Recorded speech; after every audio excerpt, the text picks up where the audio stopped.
The sharp crack of a door being thrown open echoed through the small church, as Bethany Oliver's heart plummeted to her satin shoes.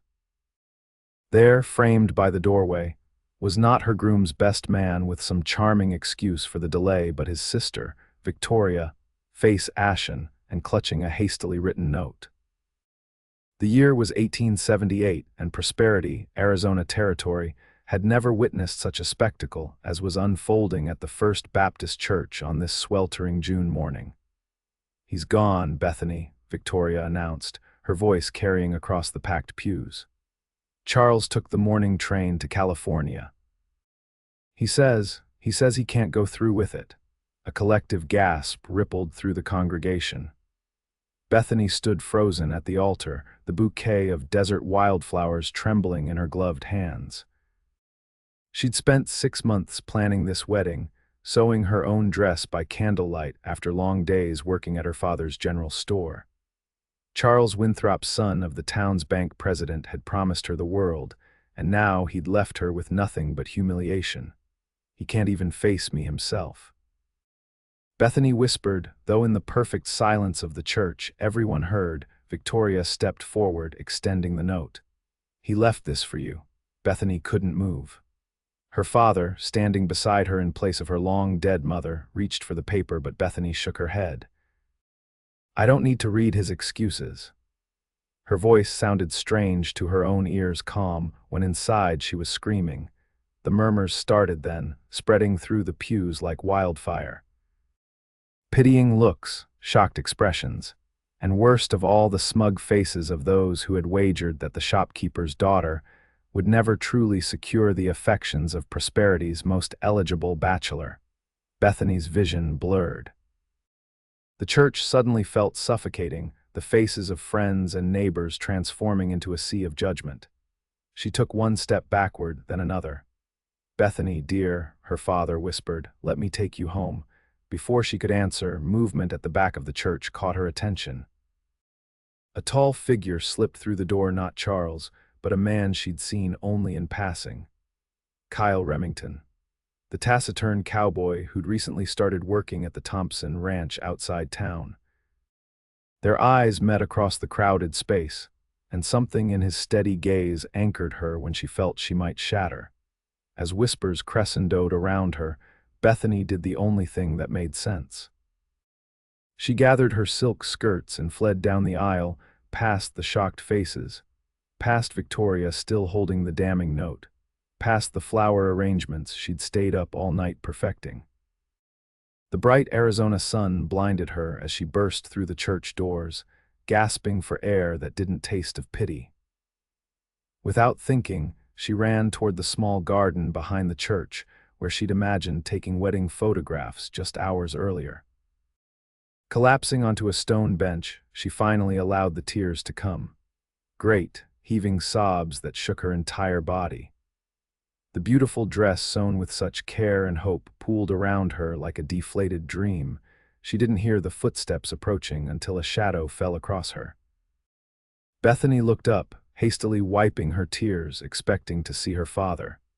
Instead, Kyle Remington stood before her, his broad-shouldered frame blocking the harsh sun. Unlike the other men in attendance, he wore no formal suit, just clean work clothes, dark trousers, a white shirt with the sleeves rolled up, and a simple vest.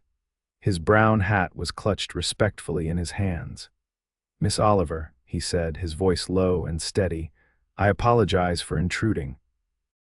Bethany straightened, painfully aware of her tear-stained face and the spectacle she must present. "Mr. Remington, have you come to witness my humiliation too?" A flicker of something anger perhaps crossed his weathered face. "No, madam, I came to offer assistance if you'll accept it." "Unless you can turn back time or make Charles Winthrop disappear from the face of the earth, I don't see how you can help." Her laugh was brittle. Kyle shifted, clearly uncomfortable but determined. "I can't do either of those things, but I can offer you a way out of here with your head held high." Bethany stared at him. She'd exchanged perhaps a dozen words with this man in the months since he'd arrived in Prosperity. What possible interest could he have in her predicament? "What are you suggesting?" People are gathering out front, gossiping already." He gestured vaguely toward the church. "Your father is trying to disperse them, but everyone loves a scandal," she finished bitterly. Kyle nodded. "I have my wagon around back. I could take you home without you having to face all that." The kindness of the offer nearly undid her again. Bethany blinked back fresh tears. "Why would you do that for me?" "Because no one deserves what just happened to you," he said simply. "And because I've been on the receiving end of town gossip myself."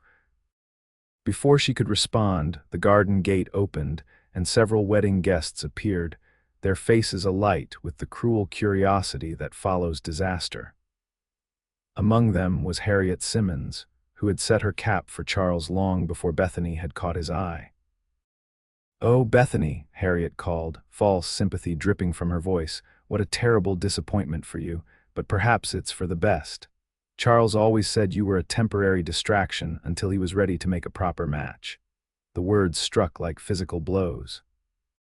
Bethany rose to her feet, mortification burning through her grief. In that moment, Kyle Remington stepped forward and did something entirely unexpected. He offered his hand to Bethany.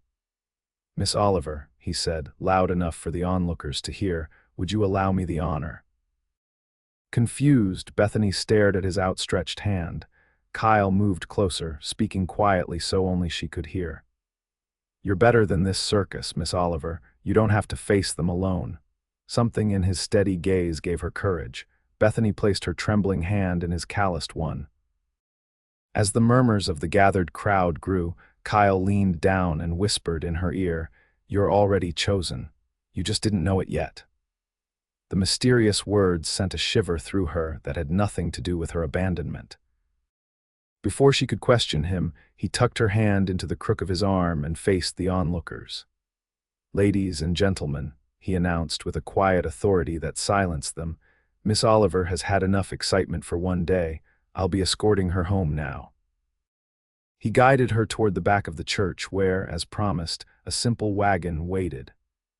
With gentle hands, he helped her climb up, carefully arranging her dress to prevent it from dragging in the dirt. As they pulled away, Bethany caught a glimpse of her father hurrying from the church. Kyle noticed too and slowed the wagon. "Mr. Oliver," he called, "I'm taking your daughter home. You're welcome to join us if you'd like." Frederick Oliver assessed the situation quickly, noting his daughter's fragile composure and the protective stance of the young cowboy. "Thank you, Remington. I'll follow shortly. There are some matters I need to settle here first." Bethany knew those matters involved paying the minister and addressing the gathered townsfolk. She was grateful beyond words that she wouldn't have to witness it. As they pulled away from the church, the reality of what had happened washed over her anew. "He didn't even have the decency to tell me himself," she said, more to herself than to Kyle. "No, he didn't," Kyle agreed, keeping his eyes on the road. "Which tells you everything you need to know about the kind of man Charles Winthrop is." They rode in silence through the main street of Prosperity. Bethany kept her head high, though she knew rumors would be flying within the hour. The town wasn't large, barely 2,000 souls, and news traveled faster than telegraph wire. "What did you mean back there?" she finally asked as they turned onto the quieter street where she lived with her father above their general store. "When you said I was already chosen." Kyle's hands tightened slightly on the reins. "I meant that a woman like you, kind, hardworking, honest, doesn't need to be validated by the likes of Charles Winthrop. You were always meant for something better." His words should have been presumptuous coming from a near stranger, but instead they soothed a part of her that had been aching long before Charles's abandonment. "You barely know me," she said softly. "I know enough." He pulled the wagon to a stop behind the general store. "I've been coming into your father's store for months. I've seen how you treat everyone from the mayor's wife to the poorest ranch hand with the same respect and kindness. That tells me more about your character than a lifetime of formal introductions ever could." Bethany studied him properly for the first time. Kyle Remington was perhaps 30, with the lean, hard build of a man who worked outdoors for a living. His face was tanned from the sun, with lines at the corners of his eyes that suggested he smiled more than she'd witnessed. His hair was dark brown, nearly black, and his eyes were a startling shade of blue that reminded her of the sky after a thunderstorm. "Thank you for your kindness today, Mr. Remington. I won't forget it." She gathered her skirts, preparing to climb down. "Kyle," he corrected, coming around to help her. "And there's no need for thanks. I only did what any decent man would do." But they both knew that wasn't true. In a town where appearances and social standing meant everything, Kyle Remington had just aligned himself with the jilted bride of one of prosperity's elite. As his strong hands helped her down from the wagon, Bethany made a decision. "Would you come in for some coffee? It seems wrong to part without properly expressing my gratitude." A small smile touched his lips. "I'd like that, Miss Oliver." "Bethany," she corrected. "After what you witnessed today, I think we can dispense with formalities." He nodded, and something passed between them, an understanding, perhaps, or the first fragile threads of friendship. Either way, as Bethany led him through the back door of the general store, she felt, for the first time since Victoria had burst into the church, that she might survive this day after all. The back room of the store was cool and dim after the bright Arizona sunshine. Bethany moved automatically to the small stove in the corner where a coffee pot sat ready. "Please sit," she said, gesturing to the simple wooden table where she and her father took their meals. Kyle removed his hat but remained standing. "Can I help with anything?" The offer touched her. Charles had never once offered assistance with such tasks, considering them beneath him. "No, thank you, this won't take but a moment." As she busied herself with the coffee, Bethany became acutely aware of her wedding dress, now a monument to her humiliation. "I should change," she said abruptly. "Would you excuse me for a moment?" "Of course." She hurried up the narrow stairs to the living quarters she shared with her father. In her small bedroom, Bethany carefully removed the dress she'd spent months creating, handling it as if it might shatter. With mechanical movements, she hung it in her wardrobe, not allowing herself to dwell on the dreams it represented. She chose a simple blue day dress instead, something practical and familiar. As she pinned up her hair that had begun to escape its elaborate wedding arrangement, Bethany caught sight of her reflection. Her green eyes were red-rimmed from crying, but there was something else there too, a determination that surprised her. When she returned downstairs, Kyle was still standing exactly where she'd left him, examining a shelf of goods with apparent interest. "Thank you for waiting," she said. "Please, sit down now." He took a seat at the table as she poured 2 cups of strong black coffee. "You run this place with just your father?" he asked, accepting the cup she offered. Bethany nodded. "Since I was 16, my mother died when I was 12 and Dad needed the help." She sat across from him, warming her hands on her own cup. "What about you?" "You've worked at the Thompson Ranch for what, 6 months now?" 5, he corrected. "Before that, I was working cattle drives up from Texas, decided I wanted something more permanent. And is prosperity permanent for you?" Something flickered in his eyes. "That depends on a few things." Before she could ask what he meant, the back door opened and Frederick Oliver entered, looking weary beyond his 55 years. He stopped short at the sight of Kyle sitting at their table. "Mr. Remington." He nodded, then turned to Bethany. "Are you all right, my dear?" "As well as can be expected, Dad." She rose to pour him coffee. "Mr. Remington, Kyle was kind enough to rescue me from the spectacle." Frederick accepted the coffee with a grateful nod. "The town will talk, of course, nothing to be done about that.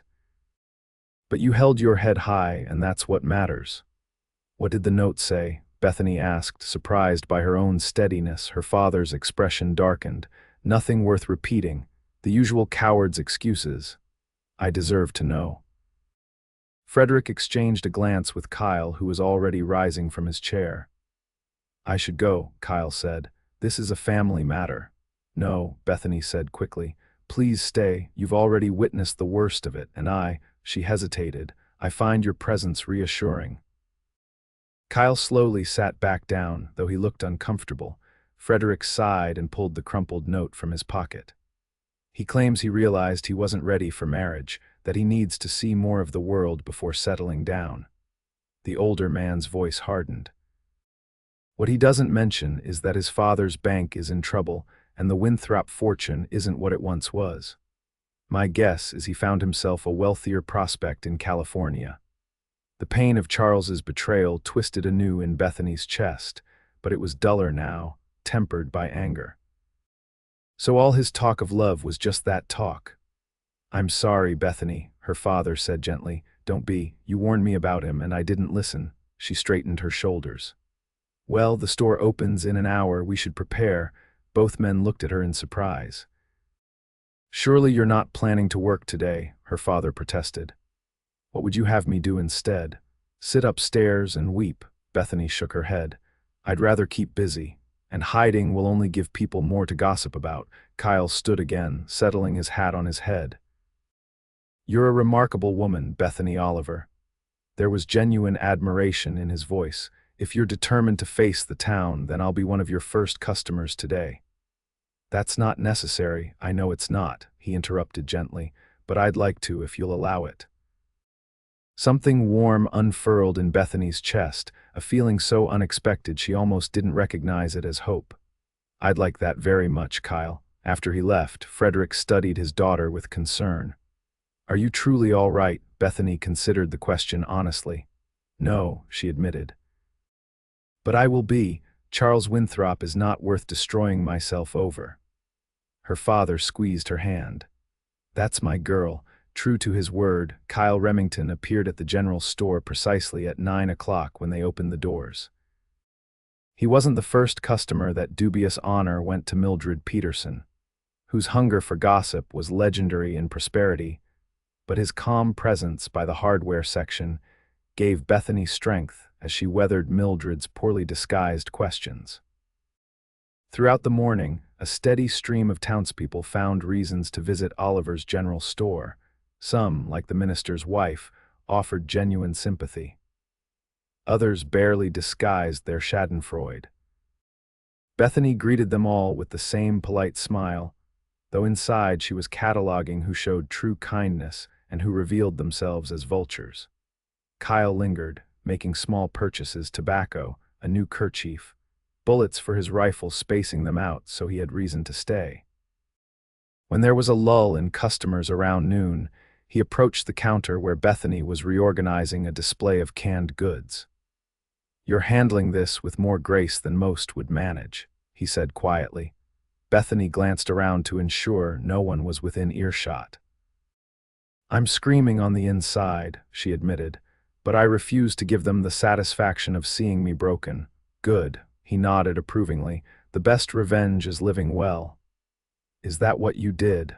The question slipped out before she could stop it. "You mentioned being on the receiving end of gossip yourself." A shadow crossed his face. "Something like that." He hesitated, then added, "I was engaged once too, back in Texas." Bethany waited, sensing there was more to the story. "She didn't leave me at the altar, but she did leave me for a man with more prospects, a banker's son, ironically enough." His smile held no humor. "I'm sorry," Bethany said softly. Kyle shrugged.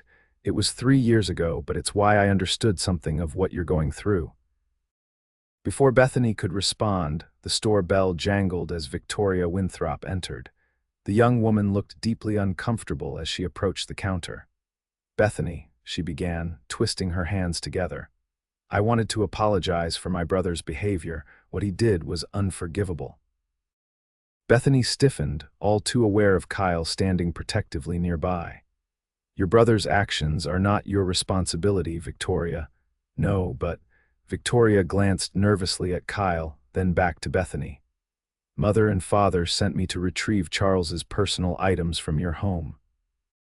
The audacity of the request struck Bethany speechless for a moment. Kyle made a sound that might have been a suppressed oath. "I'll gather his things," Bethany finally managed. "You can come back tomorrow." Victoria nodded quickly. "Thank you, and truly, Bethany, I am sorry.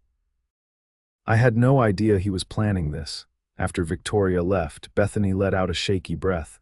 Kyle's hand came to rest briefly on her shoulder. "I should get back to the ranch," he said, "but I'll stop by again soon if that's all right."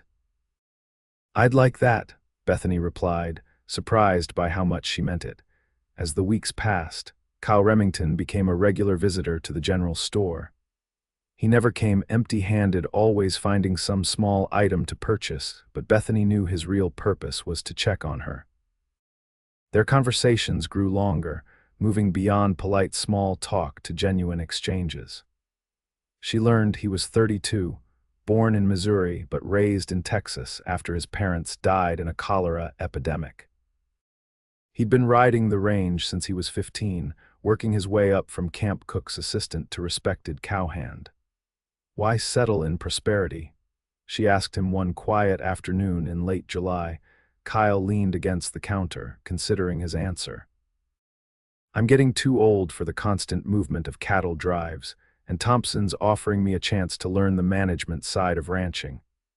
"You want your own spread someday," Bethany guessed. He nodded, a distant look in his eyes.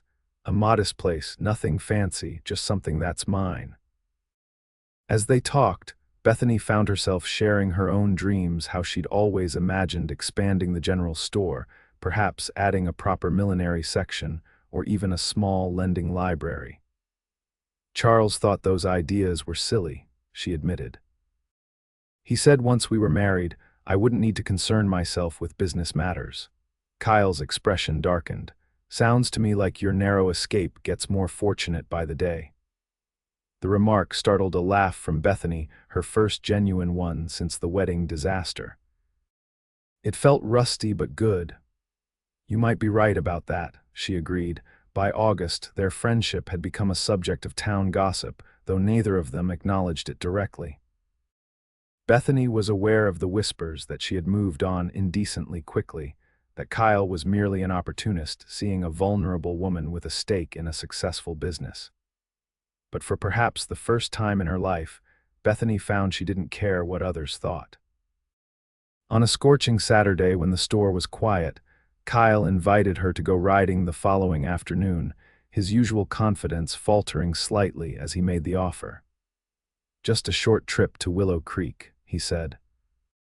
"It's cooler there, and I thought you might enjoy getting away from town for a few hours." Bethany hesitated only briefly. "I'd like that very much." The next day, Kyle arrived promptly at 1 o'clock, leading 2 horses, his own sturdy bay gelding and a gentle-looking mare he'd borrowed from the Thompson ranch. "She's very well-mannered," he assured Bethany as he helped her mount. "Mrs. Thompson rides her herself." Bethany settled into the saddle, grateful for the divided riding skirt she'd made years ago when she sometimes helped deliver store orders to outlying farms.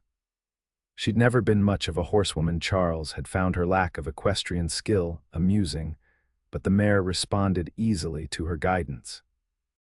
They rode at a leisurely pace out of town, following a well-worn trail that wound through scrubby desert toward the foothills where Willow Creek cut a green path through the arid landscape. As they left the last buildings behind, Bethany felt a weight lifting from her shoulders. "I didn't realize how much I needed this," she confessed, lifting her face to the sun despite the heat. Kyle smiled, the expression transforming his usually serious face. "Everyone needs to escape sometimes." At Willow Creek, they dismounted in the shade of the trees that gave the place its name. Kyle spread a blanket he'd brought and produced a simple picnic cold chicken, bread, cheese, and apples, along with a jug of lemonade. "This is lovely," Bethany said, settling on the blanket. "Thank you." They ate in companionable silence for a while, listening to the burbling creek and the occasional call of birds. "May I ask you something personal?" Bethany finally ventured. Kyle nodded, his expression open. "After your engagement ended, how long did it take before you felt whole again?" He considered the question carefully. "I'm not sure I can answer that exactly. The sharp pain faded after a few months, but the effects lingered in other ways. I became more cautious, less trusting." "That's happening to me already," Bethany admitted.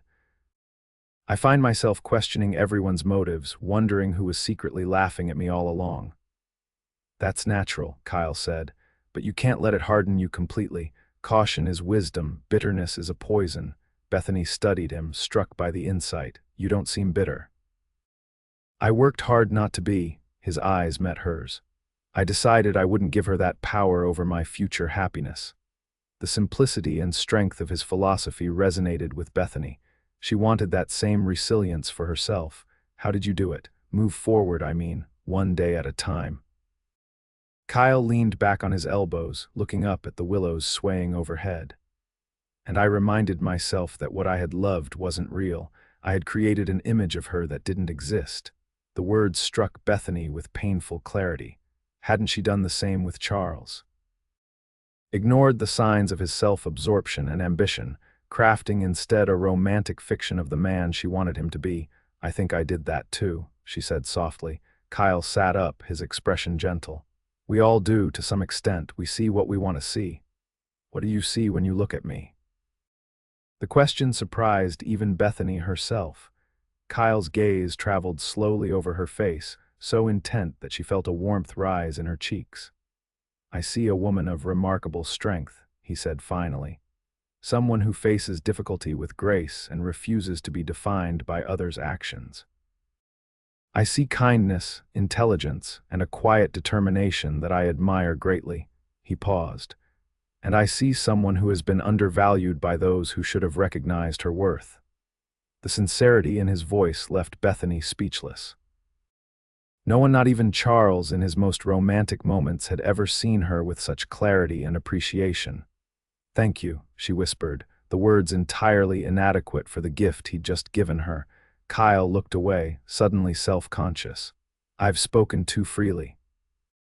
No, Bethany said quickly, reaching out to touch his hand.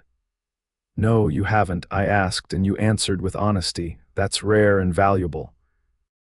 Their eyes met, and something shifted between them, a recognition that their friendship had evolved into something deeper, something with possibilities neither had fully acknowledged until this moment. The spell was broken by distant thunder. They both looked up to see dark clouds gathering over the mountains to the west. We should head back, Kyle said reluctantly. That storm will be on us within the hour. They packed up quickly, and Kyle helped Bethany mount her horse.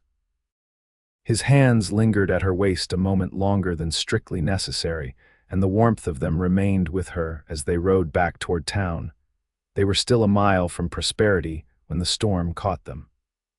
The rain came suddenly fat, heavy drops that quickly soaked through their clothing.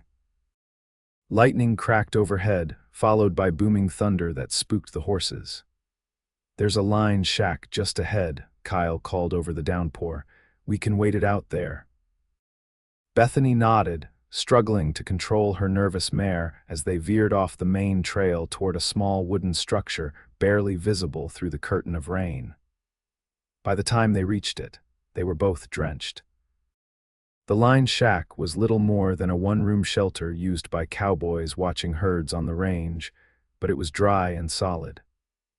Kyle quickly unsaddled the horses and secured them beneath a lean-to attached to the side of the shack, then ushered Bethany inside. The interior was spare but clean: a small table, 2 chairs, a narrow cot, and a tiny stove. Kyle immediately set about lighting the stove with supplies from a box in the corner. Thompson keeps all the line shacks stocked, he explained as a small fire caught. You should take off your wet things. There are probably some spare clothes in that trunk you can use. He gestured to a wooden chest, then tactfully stepped outside to give her privacy, closing the door firmly behind him. Bethany stood dripping on the plank floor, aware of the impropriety of the situation but too cold and wet to care much. She opened the trunk and found, as Kyle had predicted, some spare clothing: men's shirts, trousers, and even a blanket. She selected a large flannel shirt that would cover her adequately and quickly changed out of her soaked dress, hanging it near the stove to dry. The shirt reached almost to her knees, preserving her modesty reasonably well. She wrapped the blanket around her shoulders for good measure before calling out, "You can come back in now." Kyle entered, water streaming from his hat and coat. He stopped short at the sight of her in the oversized shirt, his eyes widening slightly before he carefully looked away. "You should change too," Bethany said practically. "Before you catch your death." Kyle nodded, still not meeting her eyes. "I'll step outside again. Don't be silly. You're freezing and it's pouring out there. I'll turn my back." Before he could protest, she demonstrated, turning to face the wall. She heard him hesitate, then the sounds of wet clothing being removed. A few moments later, he cleared his throat. "You can turn around now."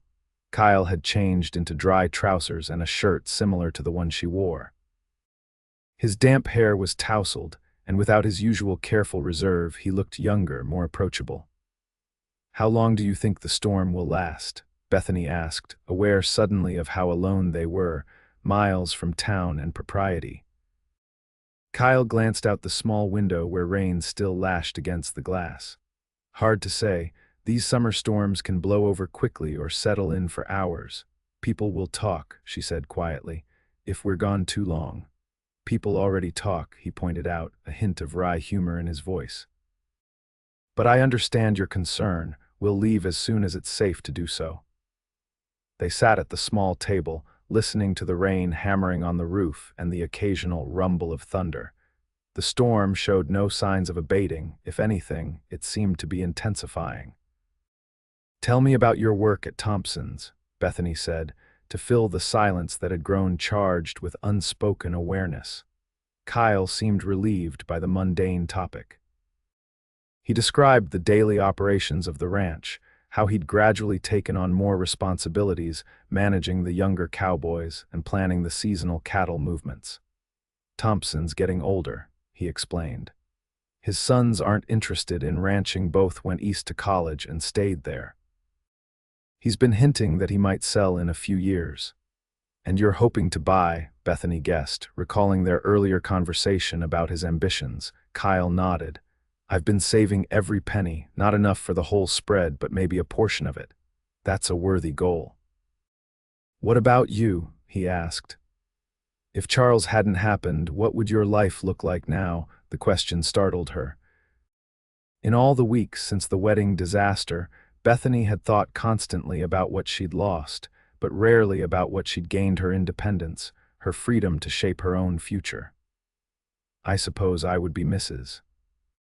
Charles Winthrop, learning to manage a household instead of a store," she said slowly.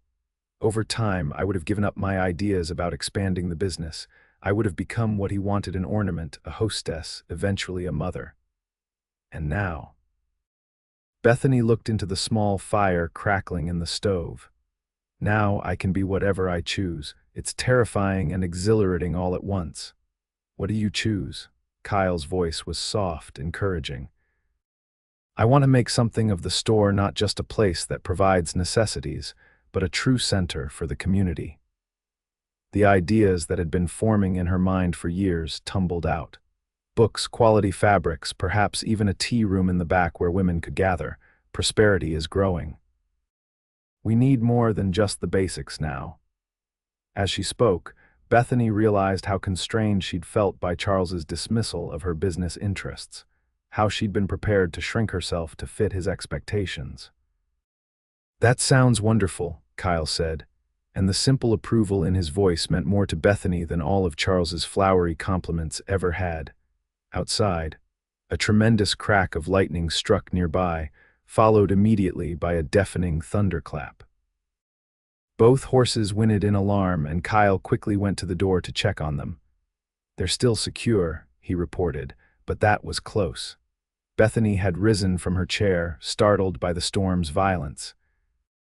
As Kyle turned back from the door, they found themselves standing close together in the small room, the air between them charged with something that had nothing to do with the lightning outside. "Bethany," Kyle said, his voice lower than before. "I need to tell you something." Her heart quickened. "Yes, the day of your wedding, when I said you were already chosen." He hesitated, as if searching for the right words. "I meant it in a way I had no right to mean it. I had noticed you long before then, admired you from a distance." Bethany's breath caught. "You never said anything." "How could I? You were engaged to Charles Winthrop, a man with wealth and position. I'm just a cowhand with dreams bigger than my pockets." Is that what you think matters to me? Bethany asked softly. Wealth and position, Kyle's eyes held hers. I think what matters to you is loyalty, honesty, and being truly seen for who you are. And I've tried to offer you those things these past weeks as a friend, but my feelings have grown beyond friendship, and you deserve to know that. The confession hung in the air between them. Outside, the storm raged on, but inside the small shack, a different kind of electricity crackled. I'm not asking anything of you, Kyle continued quickly. It's too soon after Charles, I know that. I just couldn't keep pretending that my interest is purely friendly. Bethany studied his face, the earnest blue eyes, the strong jawline now shadowed with stubble, the mouth that rarely smiled but when it did, transformed his entire countenance. In that moment, she realized something important. She had never felt for Charles what she was beginning to feel for Kyle Remington. What if it's not too soon? She whispered. Kyle went very still. Bethany, I don't want to be a rebound, a reaction to what Charles did. You're not. She took a step closer to him. When Charles left, it hurt my pride more than my heart. I was in love with the idea of him, with the future he represented, but with you. She faltered, suddenly shy. With me, he prompted gently. With you, I feel seen, understood. You make me stronger instead of smaller. Bethany gathered her courage. And when you look at me the way you're looking at me now, I feel things I never felt with him. Kyle's expression softened, hope mingling with caution. Are you sure? In answer, Bethany closed the distance between them and placed her hand lightly on his chest, feeling his heartbeat quicken beneath her palm. She looked up at him, invitation clear in her eyes. Kyle cradled her face with gentle hands and lowered his mouth to hers. The kiss was tentative at first, a question rather than a demand.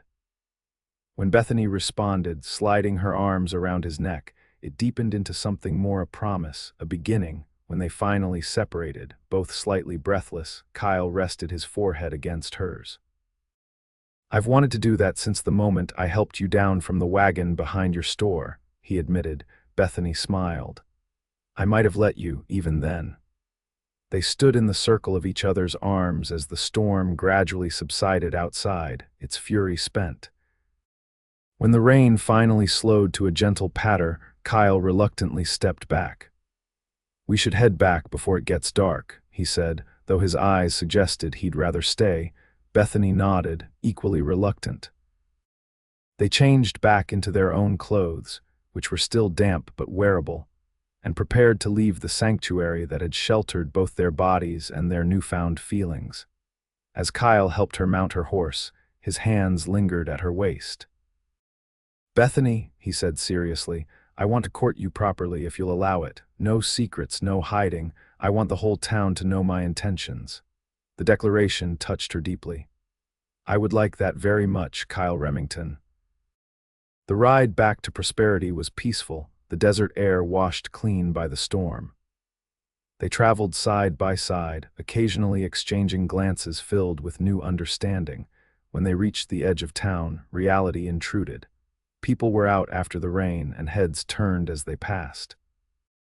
Bethany sat straighter in her saddle, refusing to cower under the curious stares. Hold your head high, Kyle murmured. You have nothing to be ashamed of. Neither do we, she replied firmly. At the general store, Kyle helped her dismount, his touch proper but lingering just enough to communicate his feelings.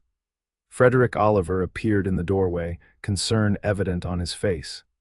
We got caught in the storm, Bethany explained before he could ask. Mr. Remington found us shelter until it passed. Frederick's sharp eyes missed nothing, not the way they stood close together, nor the new softness in his daughter's expression. Is that so? He said mildly. Well, Mr. Remington, you must stay for supper as thanks. I'd be honored, sir, Kyle replied, his formal address belied by the warmth in his eyes as they met Bethany's. That evening marked the official beginning of their courtship, though in truth it had begun weeks earlier in the aftermath of heartbreak. Frederick, after an initial period of cautious observation, gave his blessing, recognizing in Kyle the genuine regard for Bethany that Charles had never truly displayed. The town's reaction was predictably mixed. Some, like Harriet Simmons, sniffed disapprovingly at how quickly Bethany had moved on. Others, who had witnessed Charles's callous abandonment, were pleased to see her finding happiness. Victoria Winthrop, during a visit to the store in September, pulled Bethany aside. "I'm glad to see you with Mr. Remington," she said quietly. "Charles wrote to us from San Francisco. He's already engaged to a shipping magnate's daughter." Her expression showed what she thought of her brother's behavior. The news, which might once have devastated Bethany, now barely touched her. "I wish him well," she said honestly, "and her too. She'll need all the good wishes she can get."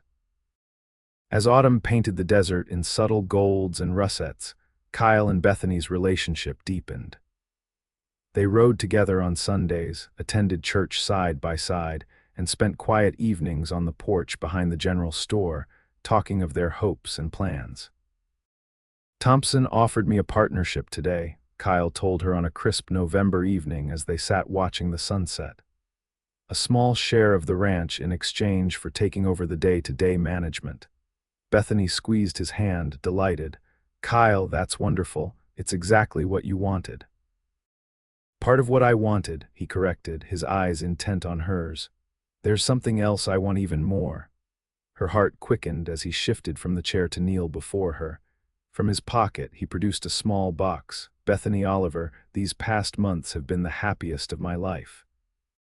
You've shown me what true partnership means in good times and difficult ones." He opened the box to reveal a simple gold ring with a small pearl. "I know it's not fancy, it's perfect," she interrupted, tears blurring her vision. "I love you," he said, the words all the more powerful for how rarely he spoke them. "Will you marry me?" "Yes," Bethany answered without hesitation. "Yes, I will." The kiss that sealed their engagement was witnessed only by the setting sun, and moments later, by Frederick Oliver, who came to the back door to find his daughter radiant in the arms of a man who truly deserved her. They married on Christmas Eve, 1878, in a simple ceremony at the same church where Bethany had been abandoned 6 months earlier. But this time, when she walked down the aisle on her father's arm, it was toward a future built on mutual respect and genuine love. Kyle waited for her at the altar, his usually stoic face transformed by joy as she approached. When the minister asked who gave this woman, Frederick's voice rang out clear and confident. "Her mother and I do." The reception was held at the general store, transformed for the occasion with pine boughs and candles. The whole town attended, even those who had gossiped, most cruelly drawn by the undeniable romance of the story and the chance to witness a true Christmas miracle. A heart not just mended, but made stronger by its breaking. As they danced together for the first time as husband and wife, Kyle pulled Bethany close and whispered in her ear, "Do you remember what I told you that day at the church? You said I was already chosen," she replied, her eyes shining in the candlelight. "I didn't understand then. And now? Now I know you were right." She rested her head against his shoulder. "We were chosen for each other long before we realized it." As 1878 gave way to 1879, Kyle and Bethany Remington began their life together. They lived above the general store while Kyle continued working at the Thompson Ranch, saving diligently toward their shared dreams. By the spring of 1880, those dreams were taking tangible form. With Frederick's blessing, they expanded the general store, adding the reading room Bethany had envisioned. Kyle's partnership in the ranch flourished, with Old Man Thompson increasingly willing to let him make important decisions. In the summer of that year, Bethany discovered she was expecting their first child. Kyle's reaction, a rare, unguarded display of emotion that left him speechless and teary-eyed, confirmed what she already knew: that she had found a partner who would cherish both her and the family they created. Their daughter, Emma Rose Remington, was born on a snowy February morning in 1881. As Bethany placed the tiny bundle in Kyle's arms, she watched his face transform with wonder. "She's perfect," he whispered. "Just like her mother." That spring brought another change. Old man Thompson, now fully committed to retirement, offered to sell Kyle and Bethany a portion of his ranch, the western section, with a small but sturdy house and good grazing land. "We can't possibly afford it," Bethany protested when Kyle brought the news home. "Not all at once," Kyle agreed.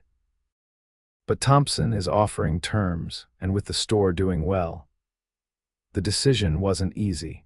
It meant dividing their time and energy between the ranch and the store, at least until they could afford help for both. But the opportunity was too good to pass up. In May of 1881, they moved into the ranch house, though Bethany still spent most weekdays at the store with Emma in a cradle behind the counter. Frederick, though officially retired, helped out when needed, delighting in his role as doting grandfather. Life settled into a rhythm challenging but deeply satisfying. Kyle worked from dawn until dusk building up the ranch, while Bethany balanced motherhood with her business responsibilities. Their rare moments alone together became precious opportunities to reconnect and reaffirm the bond that had grown steadily stronger since that fateful June day. On the second anniversary of what should have been Bethany's wedding to Charles, Kyle arranged a surprise. He took her back to Willow Creek, to the very spot where they had sheltered from the storm and shared their first kiss. A picnic was laid out beneath the willows, more elaborate than their first improvised meal. As they ate, Kyle handed Bethany a small package. "What's this?" she asked, unwrapping it to find a leather-bound journal. "Open it," he encouraged. Inside, on the first page, he had written, "For Bethany Remington, who was always chosen." The remaining pages were blank. "I thought you might want to write our story," he explained. For Emma and for any brothers or sisters who might come along, tears sprang to Bethany's eyes. "It's a perfect gift." "There's something else," Kyle said, suddenly serious. "I received a letter from Thompson yesterday. He's ready to sell the rest of the ranch. His sons have agreed." Bethany's eyes widened. "Kyle, that's wonderful, but can we afford it?" "Not yet," he admitted. "But he's giving us first refusal and time to arrange financing, if the store continues to prosper and if we're careful with our savings." "We can do it," Bethany said firmly. "Together." He pulled her close, kissing her with a passion that hadn't diminished with marriage and parenthood. "Together," he agreed. As they rode home in the golden afternoon light, Bethany reflected on the strange twists of fate that had brought her to this moment. Had Charles not abandoned her, she would never have discovered her own strength or the quiet, steadfast love of the man beside her. By the time Emma was 5, they had added twin boys to their family, Frederick Kyle and James Thomas Remington, born in the spring of 1884. The general store, now managed by a capable young woman Bethany had trained, continued to thrive, providing a steady income that complemented the growing success of their ranching operation. In 1885, with careful planning and the unexpected inheritance Frederick received from a distant cousin, they were finally able to purchase the remainder of the Thompson ranch. The day they signed the papers, Kyle lifted Bethany off her feet in a rare public display of exuberance. "We did it," he said, his voice thick with emotion. "It's ours." "Was it worth the wait?" she teased, already knowing the answer. "Everything worth having is worth waiting for," he replied, his eyes holding hers. "I would have waited a lifetime for you." 10 years after Charles Winthrop left Bethany Oliver at the altar, the Remington Ranch was one of the most successful operations in the territory. Their home expanded from the original small house, was always open to friends and travelers alike. The general store, still bearing the Oliver name in honor of Frederick, had become exactly the community center Bethany had envisioned. On a warm June evening in 1888, as they sat on their porch watching their children play in the yard, Kyle took Bethany's hand in his. "Do you ever think about that day?" he asked quietly. "The day he left you?" Bethany considered the question. "Sometimes," she admitted. "Not with regret, but with gratitude. If he hadn't left, I might never have found the courage to become who I truly am." "And who are you, Bethany Remington?" Kyle's eyes were warm with love and pride. She leaned against his shoulder, watching Emma show her younger brothers how to catch fireflies in the gathering dusk. I'm a woman who knows her own worth, she said simply. A woman who was chosen by the right man at exactly the right moment. As the stars appeared one by one in the vast Arizona sky, Kyle and Bethany remained on the porch long after the children had been tucked into bed. They spoke of the future of Emma's quick intelligence, and how she might be the first in the family to attend college, of the boys' growing interest in the ranch, of the possibility of adding more land to their holdings. In the quiet of the night, with the desert breeze carrying the scent of sage and promise, Bethany thought of the journal Kyle had given her years before. She had filled it with their story, not just the dramatic beginning, but all the small, precious moments that had followed. The first time Emma had called Kyle Papa. The day the twins had taken their first steps, tottering across the kitchen floor into their father's waiting arms. The quiet evenings spent reading together by lamplight. These were the true riches of her life. Bethany reflected not the prosperous ranch or the successful store, but the love that had transformed a day of humiliation into the first chapter of a beautiful story. "What are you thinking about?" Kyle asked, noticing her contemplative smile. "I was thinking about choices," she replied. "How sometimes what seems like the worst day of your life can lead to the best." Kyle nodded, understanding as he always did. "When I told you that you were already chosen, I had no idea how true those words would become." "I think perhaps you did," Bethany said softly. "Your heart recognized mine before we even properly knew each other." As they sat together beneath the canopy of stars, their hands intertwined as they had been for a decade, Bethany felt a deep contentment that went beyond happiness.